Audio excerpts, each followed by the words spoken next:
চায়ের আড্ডায় ভোটের চর্চায় আপনাদের সকলকে জানাচ্ছি স্বাগত।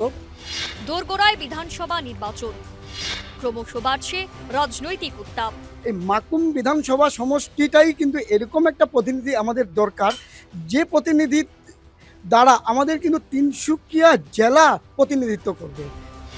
ভোটারদের মন জয় করতে নানান কৌশল, শুরু রাজনৈতিক চর্চা। কিন্তু কি চাইছেন তিনসুকিয়ার মাকুমের জনতা? যানজট কিন্তু একদম বড় সমস্যা। আর এই রেলওয়ে গেট থাকার জন্য এই পাশের মানুষের যে প্রবলেমগুলো হয়, কারণ আমাদের ঘরে কেউ অসুস্থ হলে আমরা হসপিটাল যাওয়ার জন্য তো বেরোই। যেহেতু বিজেপি সরকার ছিল, তো এই সমস্যাগুলি কেন সমাধান করা? সমস্যাগুলো আমরা বলতে এসেছি স্যার, অনেকবার বলি যে এখানে ফ্লাইওভারের ফাউন্ডেশন স্টোনও লেইং হয়েছে, কিন্তু ওইখানের যেটা হওয়ার কথা ছিল ওইটাও কিন্তু আজ পর্যন্ত কিছু হয়নি। কাকে চাইছে তাদের মন? এখানে যারা এমএলএ ছিলেন আগে, বিজেপির সুরেন ফুকন ছিলেন, মাকুম বিধানসভা সমষ্টিটা হওয়ার পরে থেকে উনি তো পিছপা দিয়ে মাকুম থেকে চলে গেছেন। তো ওইটা তো, কিন্তু এমএলএ যারা কোনো পরিকল্পনা ছাড়া মাকুমকে চালিয়ে গেছেন। বিজেপির আমলে সামগ্রিক উন্নতি, সারা আসাম সারা ভারতবর্ষে উন্নতি হয়েছে। আমরা বিজেপির ফেভারে আছি, বিজেপি সাপোর্টার।